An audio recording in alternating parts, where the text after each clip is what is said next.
हिंदू भाई ने शिहाब भाई के बारे में ऐसा क्या कहा कि सब हैरान रह गए और कौन सी हकीकत बयान की और शिहाब भाई की तारीफ में उन्होंने ऐसा क्या कह दिया कि नफरत फैलाने वालों के भी पसीने छूट गए और परेशान हो गए। इस वीडियो में पूरी डिटेल उन्हीं की जुबानी सुनिए, हिंदू भाई शिहाब भाई के बारे में क्या कहते हैं। दोस्तों नमस्कार, मेरा नाम रविकांत भारती है। भारत का नाम पूरे विश्व में गौरवान्वित करने वाले व्यक्ति का नाम शिहाब भाई है और ये मुसलमान कौम से हैं और यह एक ऐतिहासिक कार्य कर रहे हैं जो केरला से मक्का हज के लिए पैदल निकल पड़े हैं। टोटल जो दूरी है वो 8,640 किलोमीटर की दूरी है। सुन के भी हम लोगों के होश उड़ जाते हैं और इस साहस को दाद देनी पड़ेगी कि कितना जबरदस्त इन्होंने साहस किया है कि ये 8,640 किलोमीटर की दूरी ये पहुंच रहे हैं पैदल और वहां जाके हज करेंगे।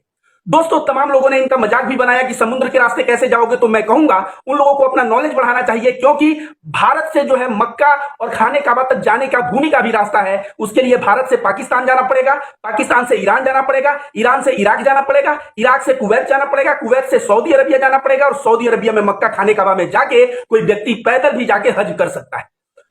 इनका यात्रा का यही जो है जर्नी का रूट है। यह केरला से निकले हैं, गुजरात होते हुए राजस्थान होते हुए पाकिस्तान जाएंगे, पाकिस्तान से फिर ईरान, थोड़ा सा इराक टच करते हुए कुवैत और सऊदी अरबिया होते हुए मक्का खाने काबा पहुंचेंगे। दोस्तों इतनी बड़ी हिम्मत का कार्य के और इनके पीछे का त्याग देखिए। इनकी भी परिवार है, अपने परिवार को छोड़ के 1 वर्ष के लिए ये लगभग पैदल यात्रा पे निकल चुके हैं, तो परिवार से अलग रहेंगे।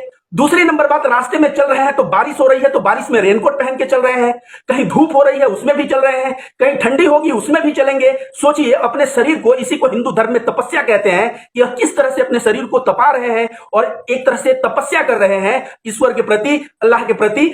और शायद अल्लाह का यह समर्पण, अल्लाह के प्रति यह प्रेम ही इनके दिल में इतना साहस दिया है कि यह पैदल वहां तक जाने की जरूरत कर रहे हैं। लेकिन मजाक करने वाले लोग कहां नहीं होते, हिम्मत तोड़ने वाले लोग कहां नहीं होते। दोस्तों तमाम लोग कमेंट कर रहे हैं कि ये जो है पैदल जाना सही नहीं है, ये हवाई जहाज से चले जाते, ये जो है समुद्र के रास्ते से चले जाते, किसी साधन से चले जाते। पैदल जाना अपने जान को जोखिम में लेना है।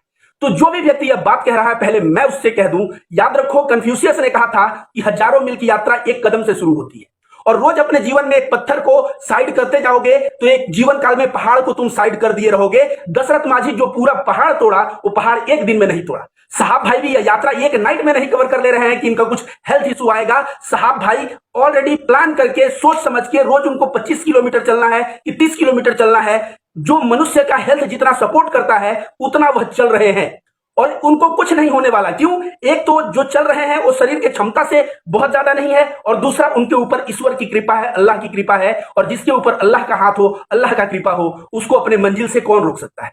अब सद्दाम भाई का पहुंचना ये हम लोगों को लग रहा है बहुत ही खेला बात, लेकिन यह खेल की बात नहीं है। अगर यह बंदा हज के टाइम पे वहां पहुंच जाए और ईश्वर करे कि पहुंच जाए, महादेव करे कि पहुंच जाए, अगर वहां पहुंच जाएंगे तो समझिए इन्होंने किस तरह से टाइम मैनेजमेंट किया, किस तरह से दूरी मैनेजमेंट किया, किस तरह से छोटे छोटे कदम लेके बड़े लक्ष्य को हासिल किया। और यह चीज जो है ना, इनसे सीखने की रह जाएगी।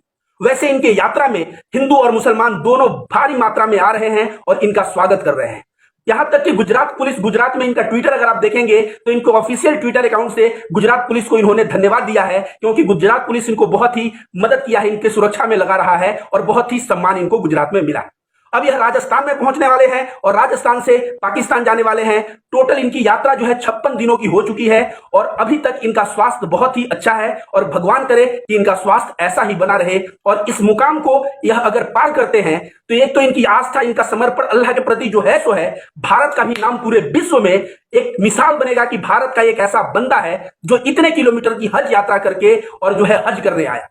आप सभी को बता दें दोस्तों, जो लोग कह रहे हैं इतना दूर पैदल चलना, अगर भारत में आप रहते हो या पुराने जमाने में कहीं भी, चाहे मोहम्मद साहब की जिंदगी पढ़ो, चाहे बुद्ध की पढ़ो, चाहे महावीर की पढ़ो, पैदल चलना जो है तपस्या का एक हिस्सा था। आपको विश्वास नहीं है? आज भी जापान के कुछ बौद्धिस्ट हैं जहां पे माना जाता है कि आप बौद्ध सन्यासी हैं तो पृथ्वी की एक परिक्रमा जितना पैदल चलना पड़ेगा। जी हां, देखिए यहां साइड में पेपर में कटिंग भी मैंने दिया है, ऐसा लिखा हुआ है। और बुद्ध अपने जीवन में, मोहम्मद साहब तो आपको सभी को पता है हिजरत किया उन्होंने मक्का से मदीना और कहां कहां। गौतम बुद्ध भारत के थे, मैं बता दूं, वह अपने जीवन में इतनी यात्रा की है, इतनी यात्रा की है कि उनको यात्रा को बिहार कहा जाता था। बिहार कर रहे हैं बुद्ध, और इतनी यात्रा की है कि एक भारत में राज्य का नाम ही बिहार पड़ गया। बिहार का मतलब होता है चलना, पैदल यात्रा करना, बिहार करना। नौका बिहार होता है, नौका पे घूमना, तो घूमना, इतना उन्होंने घूमा। सोचिए वो श्रावस्ती जाते तो पैदल जाते, वह सारनाथ आए तो पैदल आए, वो गया आए तो पैदल आए, और वे हमेशा केवल बारिश में 3 महीने वे पड़ाव डालते थे, नहीं तो थ्रू आउट घूमते रहते थे, बिहार करते रहते थे। तो बौद्ध धर्म में भी पद यात्रा का बड़ा ही महत्व है। जैन धर्म की बात करें तो महावीर कहा जाता है अपने जीवन के 12.5 साल 6 महीने उन्होंने पैदल चलते रहे, ध्यान साधना करते हुए पैदल चलते रहे 12.5 साल। सोचिए 12.5 साल में अब मैंने इस बंदे का देखा तो मुझे कहीं ना कहीं याद आया कि भाई बारिश में भी चलेगा, गर्मी में भी चलेगा, इस शरीर को एक तरह से तपस्या ही तो कर रहा है। आप सोचिए महावीर पैदल चलते थे। कभी कभी ऐसा भी हुआ है कि 3 दिन पे 1 दिन भोजन मिला है, कभी 13 दिन पे 1 दिन भोजन मिला है, और महावीर जो है काफी पतले हो गए थे अपने तपस्या के दौरान।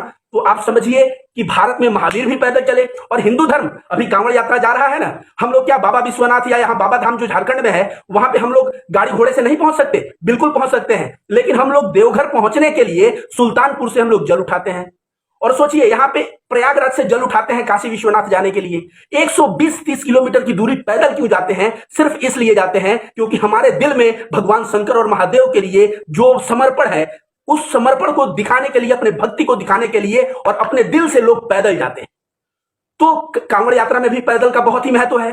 और बता दूं दोस्तों, हिंदू धर्म के एक बहुत बड़े सन्यासी जिनका नाम स्वामी नारायण है, अक्षरधाम दिल्ली टेंपल में जाएंगे तो स्वामी नारायण के बारे में जरूर आप जानते होंगे।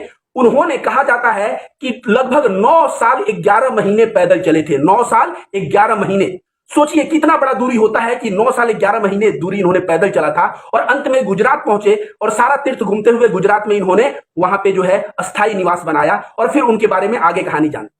तो दोस्तों हर एक धर्म में पैदल चलने को एक तपस्या माना जाता है। और इसीलिए जो है जो हज के लिए यह बंदा सिहाब भाई जा रहा है, इसके लिए हर एक हिंदू, हर एक बौद्ध, हर एक जैन और हर एक मुसलमान को दिल से दुआ देनी चाहिए कि इस बंदे का हज कबूल हो, ये हज पे पहुंच जाएं, टाइम से हज पे पहुंच जाएं और इनका स्वास्थ्य भी सही रहे, ऐसी हमें कामना करनी चाहिए। और इनकी यात्रा पूरे हिंदुस्तान में हिंदू मुस्लिम एकता का एक मिसाल बना है। इनको हिंदू और मुस्लिम दोनों तरफ से सपोर्ट मिल रहा है और इनके यात्रा में भारत का तिरंगा भी देखने को मिल रहा है दोस्तों। और इनको नेकियां कितनी मिलेगी ऐसा समझिए, सहाबा इकराम, ऐसा कहा जाता है कि हज के लिए जब कदम बढ़ाते थे तो छोटे छोटे कदम बढ़ाते थे, क्योंकि ऐसा माना जाता था कि जितना कदम आप बढ़ाएंगे हज के लिए उतनी नेकियां मिलेंगी। तो इस भाई को सोचिए 8640 किलोमीटर पैदल जा रहा है, इनकी नेकियों की जरा आप कल्पना करिए। और हम लोग कांवड़ जब ये होता है तो हम लोग भी तो कांवड़ियों का पैर धोते हैं गर्म पानी से, सेवा करते हैं। उस सेवा करने से क्या होता है? नेकियां हमें भी मिलती हैं। तो हिंदू धर्म में भी ये मान्यता है, साथ साथ इस्लाम में भी ये मान्यता है। तो ये जा रहे हैं दोस्तों, जहां भी आपको ये मिले इनकी मदद करें, इनका समर्थन करें और इनकी जो है हौसला अफजाई करें, क्योंकि ऐसा पुरुष एक युग में एक पुरुष पैदा होते हैं। दोस्तों थोड़ा आप लोग ही सोचिए कि इतनी दूरी, अब तमाम लोग कह रहे हैं कि पैदल जाने के लिए मैं भी इनके साथ जाऊंगा, मैंने कमेंट देगा मैं भी इनके साथ जाऊंगा। तो भाई आप इनके साथ जाएंगे, आपको पता है इन्होंने वीजा लेने के लिए भी संघर्ष किया है, 5-5 कंट्री से इन्होंने वीजा लिया है। आप वीजा लेंगे तब तो इनके साथ जाएंगे। दूसरा, हज के लिए जो है जीवन में एक बार जाना अनिवार्य है और उसी को अनिवार्य है जो सक्षम हो। तो आप अगर सक्षम हो तो वीजा बनवाएंगे, इनके साथ